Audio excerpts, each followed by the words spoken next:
choice. Ai, tēnei te mihi, ko mihia kia koutou katoa, ngā mihi nui kia tātou katoa. Ai, here we are at the third of our Real Talk series for Rise 2025. My name is Rachel Petero, he uri ahau ko Waikato te iwi ko tainui te waka, and I'm joined by the wahine toa, the financial guru of the duo of Casketeers, Kaiora Tipene. Kia ora e hoa. Kia ora, tēnā koe te tuakana, anō hoki tēnā koutou katoa e mātakitaki mai nei. Oh, beautiful. So we are here for really to have a good kōrero with Kaiora, who is mega busy at the moment. She has, you know, the new series of the Casketeers. Everyone, you know, raise your hands for the beautiful, beautiful kaupapa and the program in the series. They've got their new book out, which is just launched through HarperCollins.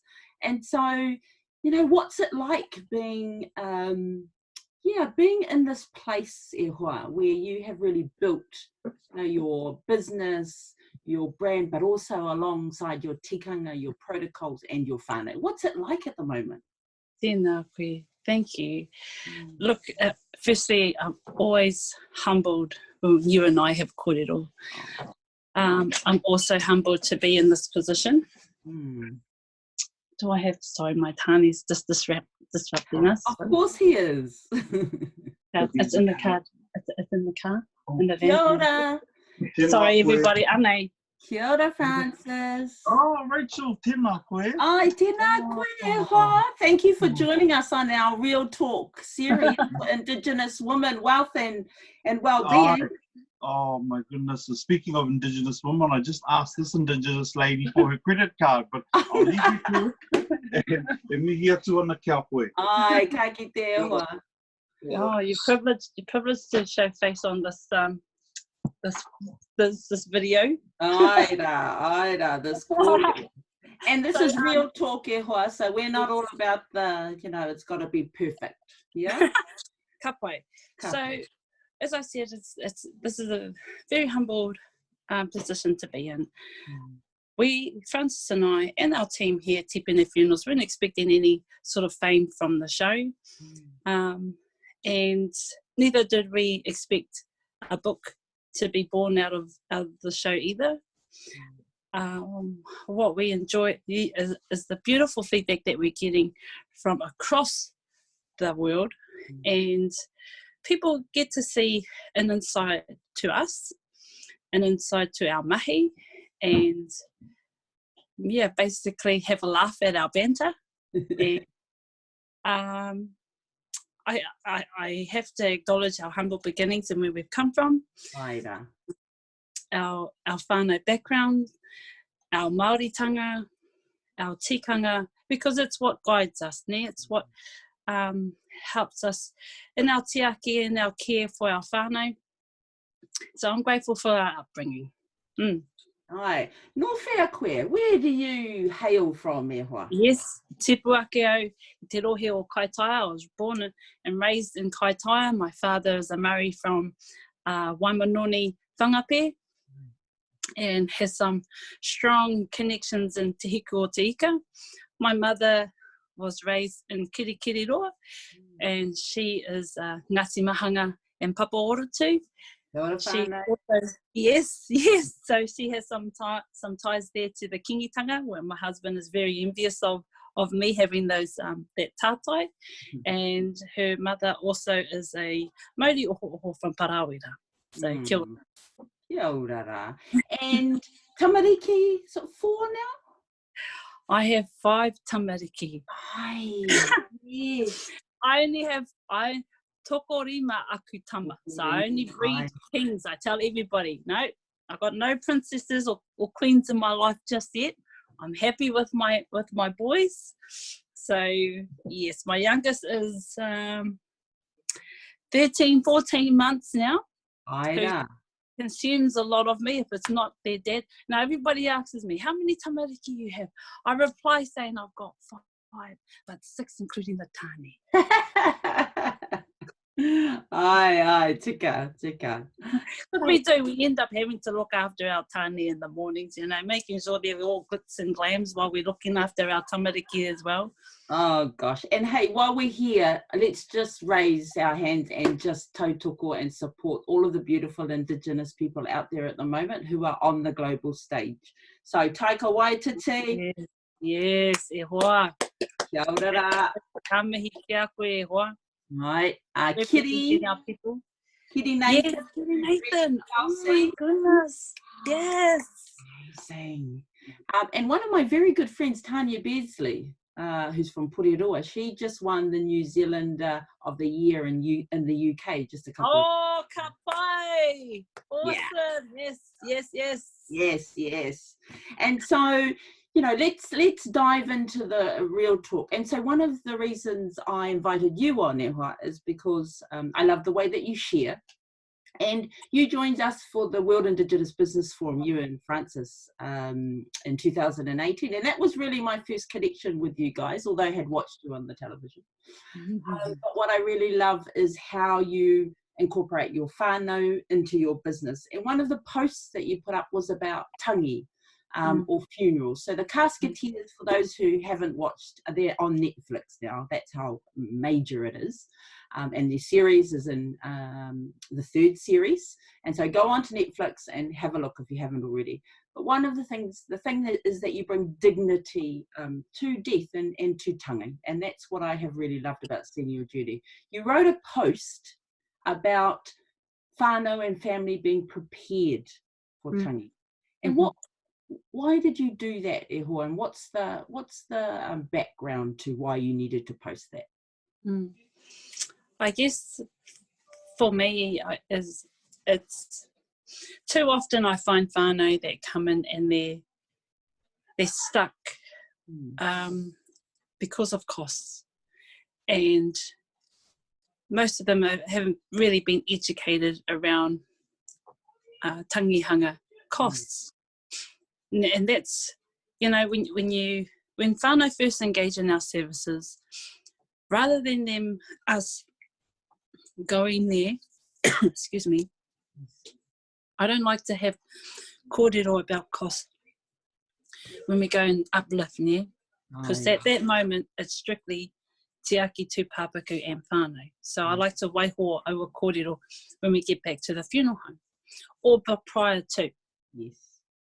And so when they first engage in our services, we give them as much information about our costs. And it's at that point where we inform them, and they make decisions. Look, it's a bit expensive for us, or we can't afford this and that.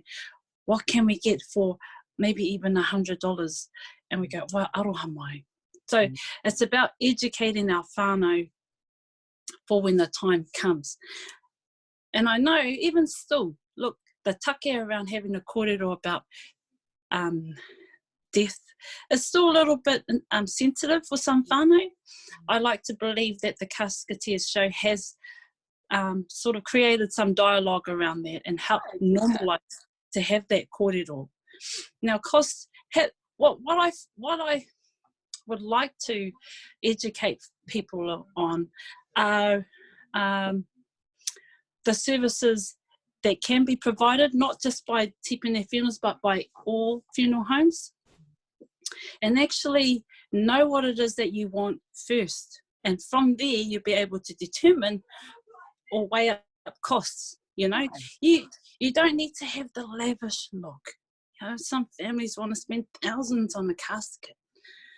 That's okay if they wanted that. But if it's going to be a struggle in the pocket, then you need to educate yourself a little better around where your finances really need to be. And that's possibly, so aroha mai, the funeral home is only one part of the tangihanga process. You've got your whole tangi to worry about. You've got whānau coming from overseas. You've got you as a whānau that need to go somewhere if you're going out of Auckland. Or you've got to gather your whānau, you've got to gather your kai. All of that is costs, okay? The funeral home is only one part. You've got marae costs. You've got costs for your manuhiri to tiaki and feed the marae, feed your manuhiri. And if you're not going back to a marae, you still need to have some sort of kai if you're going back home. You know, so that whatever decision you make, know that there will be costs involved. Yes. Okay? Yes. And I'm just going to clarify for anyone so tangihanga is our funeral process here in Aotearoa. These are our Māori kupu, our Māori words, and we love using them. Yes.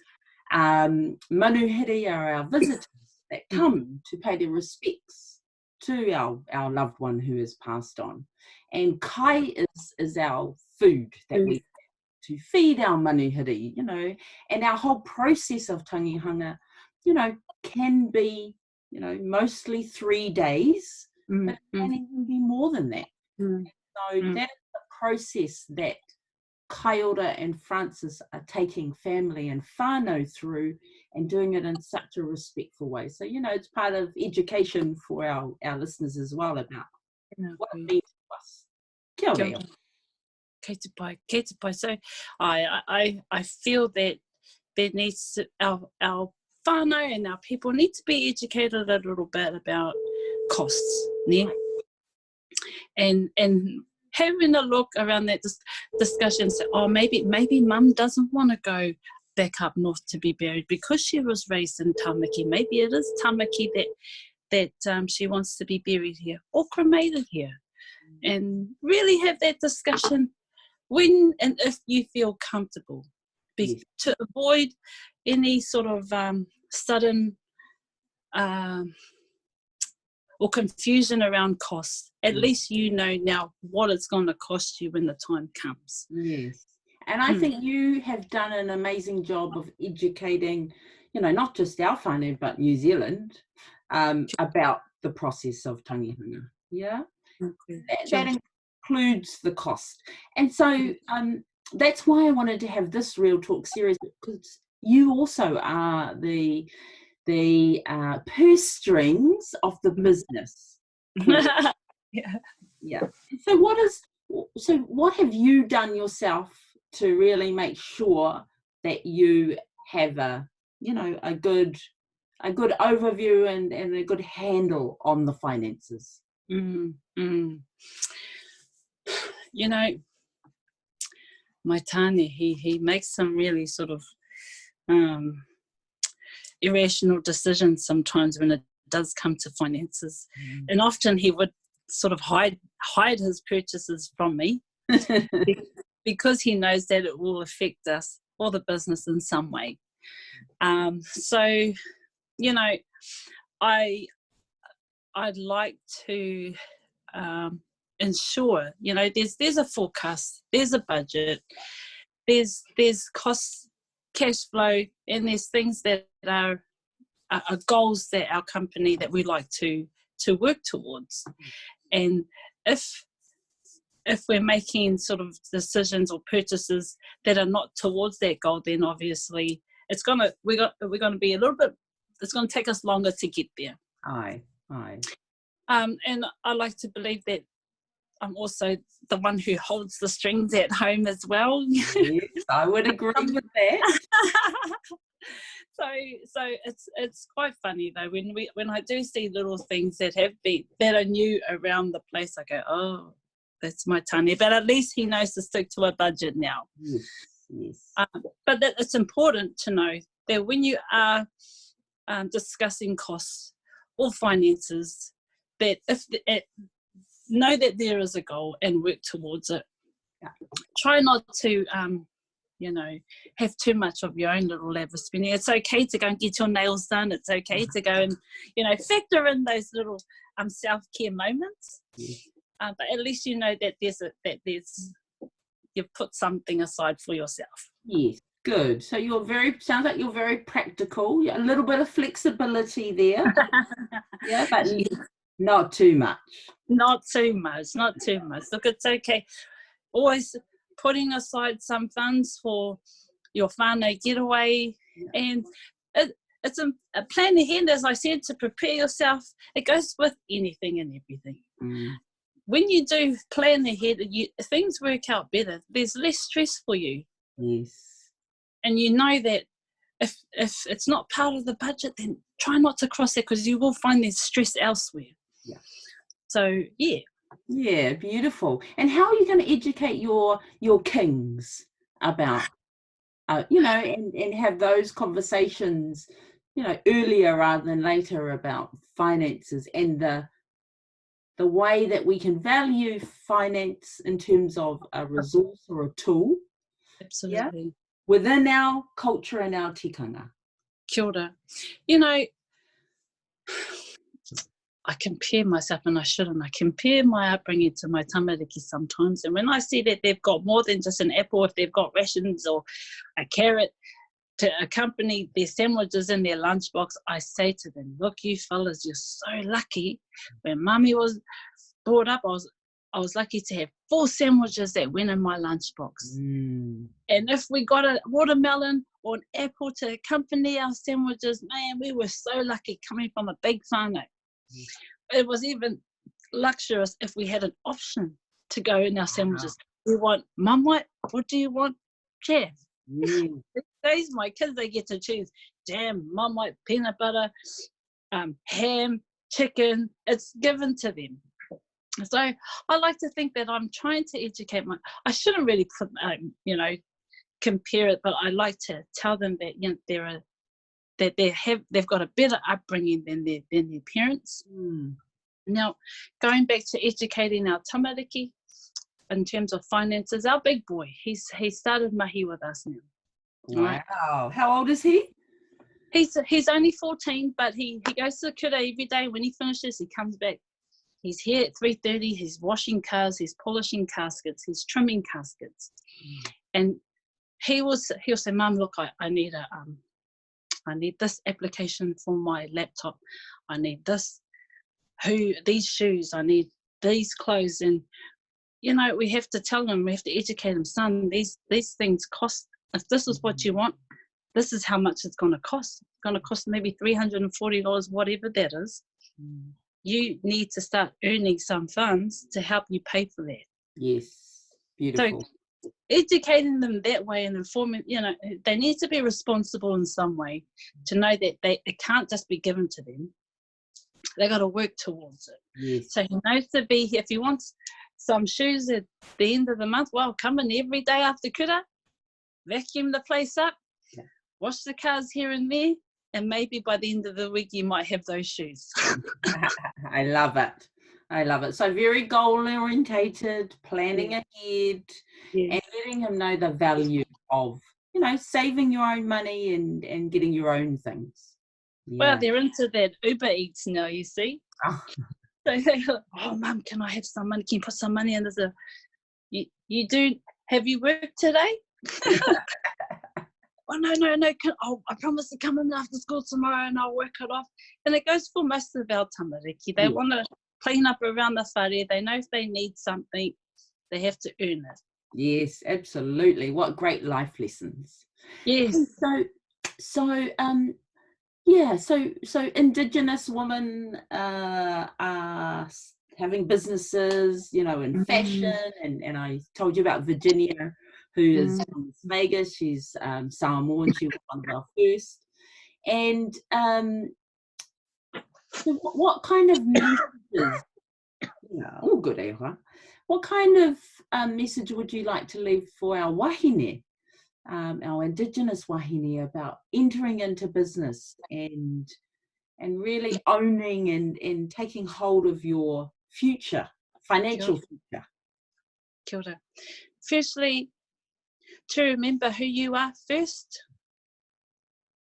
Remember who you are. Know what it is that you want. Hold on to your values and move forward with it. Because it's that will continue, you will strive from. To never lose focus of your goal. And when I say know what you want, yes, there will be others around who may have an influence in your decision making, and it's good to get advice elsewhere. Yes. But do not allow that to cloud your thinking. Continue to see your goal and aim for it. Yes, beautiful. Yes. And I love that about, you know, really owning that goal. No matter what influences might come into your life, stay true to that goal. Wow. Wow. It can be, and it can be a distraction. You know, people will come at you with lots of brilliant ideas and lots of other avenues that you can take to getting that goal, but it possibly might take longer. Again, it may cloud your thinking. So don't let it do that. Remember what you want, know what you want, and get it. Haere tonu. Mahia. Yeah. Mahia te mahi. Yeah. And talking of brilliant ideas, we need to see that book, Kaiora. Where is the book that we can go and purchase the book? I'm going today. Yay! Oh, well, you know what? I can even personally send this out to you. This one.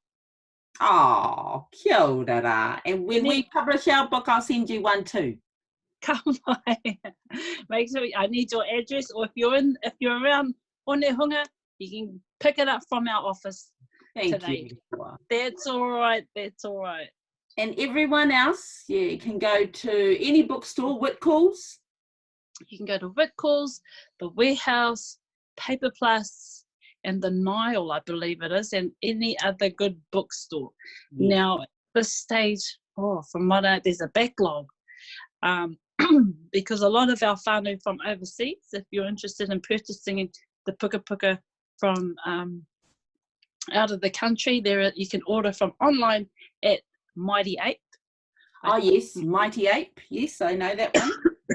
I understand they have sold out of their first shipment last week, and they're hoping to get the rest today to send out. They've got a backlog as well.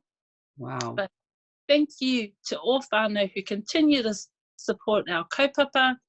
And even if you're buying the book, thank you again. We don't expect people to go out there and buy the book, kahuri. But we do get messages from people saying, oh, how come I haven't seen the book around? So thank you. If you're wanting a puka puka, you know to get it from the Warehouse, Whitcoulls, or Paper Plus and online. Oh, awesome. And that's all over New Zealand or on Mighty Ape, which I know there's a lot of very cool books. And so, I just want to mihi to you, e hoa, for truly embracing our culture, our beautiful Indigenous culture, our Māori culture, taking it onto the global stage, a bit like Taika, going to Netflix.